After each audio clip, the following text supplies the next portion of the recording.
Well, I'm with Nick Bassick here. We're on the Fraser River in Chilliwack there, and we're going to see if we can catch some cutthroat here, eh, Nick?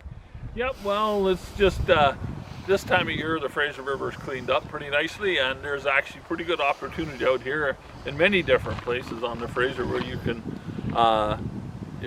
go and look for cutthroat trout and lots of whitefish, cutthroat, a few pike minnows, and the odd time you might even hook a steelhead. But there's many places on the river, and this is just you just look for slower water in areas like this, and it's just a nice fishing opportunity. And most of the cutthroat you catch now will be wild, but there are some hatchery fish, the odd one still. They haven't stocked cutthroat for a couple of years now. So the last stocking, I believe, was in the spring of 2018 or 2019. So you won't be catching 12 or 13 inches. If you get a hatchery fish, it will be good size, probably a couple of pounds, 17, 18 inches.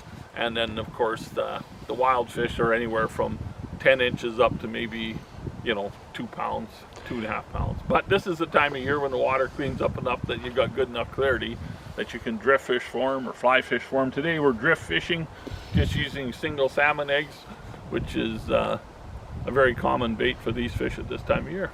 Well, you worked at the Fraser Valley Trout Hatchery, and now you're an ambassador for the Freshwater Fishery Society of BC, yeah. Yeah, well, as most viewers know, I don't do editing here, so there's no, like a lot of TV shows do editing, so we're hopefully going to catch a fish here on the first couple of casts before we run out of battery power. Okay, so we'll try her, you bet. Okay. These cutthroat, they do a lot of, they feed on chum eggs, I guess, do they, Nick? Yes, well, early in the season when the water's quite cold like this, there is a few invertebrates that they fish on. There's the odd little leech, and there's some very small stones. If you get a warm day, they might feed on, but I mean, they're still in their memory bank is when the chum salmon were spawning here earlier in the year, right? And they'll never, I mean, you can catch them on single salmon eggs just about for, the whole winter. There, your float went down already. Oh, look at that, the first cast. Yeah, that's a little cutthroat. That looks like a feeder. Wow. This will be a wild fish, and you can see he probably went to the ocean this spring, and they stay in there for 3 months or so, and then they come back in the fall and early winter. They're sure nice little bright fish, aren't they? Yes, he's a little beauty. If you can come here and see, and you can see they're absolutely chrome bullets, and it's a wild fish, and they're beautiful little fish. And how old a fish would that be, Nick? That fish is probably, if he's a wild fish, he's probably a 2-year-old or 2.5-year-old right now. Okay. Well, we'll get him back in the water there as quick as he can, and there he goes. Well, the first cast. Yeah, not a big one, but a bite. And I noticed you're using, is that a soft mesh net, Nick? Yes, it is. It's a Marcus net. They're a good little catcher in these nets. Just easy on the fish. You don't cut their slime, and I mean, you don't, and really when you're fishing on a river, you don't necessarily have to use a net, but at times like this, I'll do it it's just easy on the fish, and some places where it's a lot tougher to get down right on the edge of the water, it's a very handy tool. Well, I can't believe that, the first cast. I don't need to worry about doing any editing. Well, not yet anyhow. Not yet. And how deep of water would you be fishing there, Nick? Well, we're probably fishing maximum about 3 feet in here. The water's quite slow, but you'll find them in riffles and in slow pieces of moving water. They're certainly not everywhere. You have to do some homework and look around for them and find them.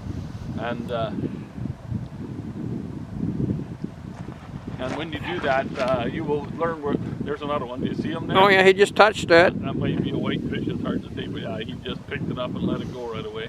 I see you use quite a small, sensitive float, Nick. Yes, this is actually not a super small float. This is a 20-grammer, but you can use right down to 6 or 7 gram. And you don't have to. This is a real ultralight drift rod. I've had this rod for years. It's 11-footer, and it's rated 2 to 8 pound test. But it's really nice for drift fishing for cutthroat and stuff. This is a good fishery to start young people out at, Nick. Oh sure, yeah. And you you get them in the main stem like this, and you can find them in backwaters and side channels. But like I say, there's a lot of places, a lot of water, and there's only seems to be certain places that they'll hang around in. Maybe that one will come back there. Oh, he will eventually, maybe, but right now he looks a little nervous. Well, it's a nice nice day here. It's amazing how cool or how warm it's been this year, Nick. Yeah, well, I think that's one of the reasons the river's taken such a long time to clean up too, is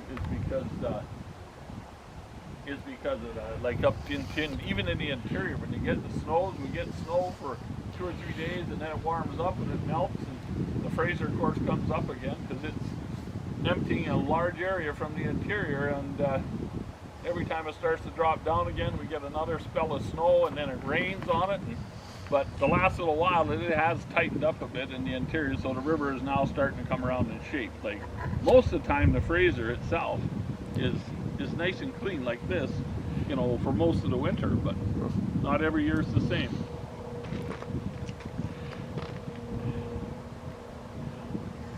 Lots of times when they bite, they just tap it a couple times. It's just like they can be finicky if they want to. Yeah, well, what's the chances of hooking into a steelhead here? Pretty rare, but I mean, years ago there was lots, but it's, you know, it's a monstrous river and not a lot of steelhead, but at this time of year. But it happens. Occasionally it happens. You'll run into them, eh? Okay, let's see if we can get one on the fourth drift. Well, it's hard to say. You just got to find them. Where are they hiding?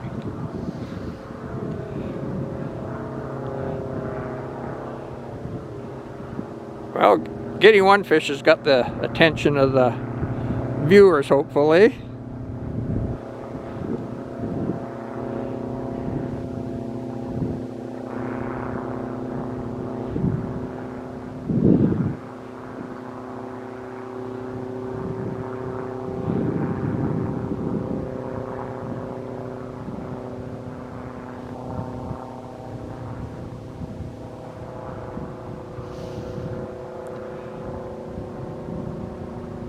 Well, I think we'll stop the camera here on this one. And did you miss this one? I just had that little whitefish where I would take a little pop at it. Anyway, we'll stop where it's close to 8 minutes here, and we'll come back in a couple of minutes when we're into the next fish, hopefully.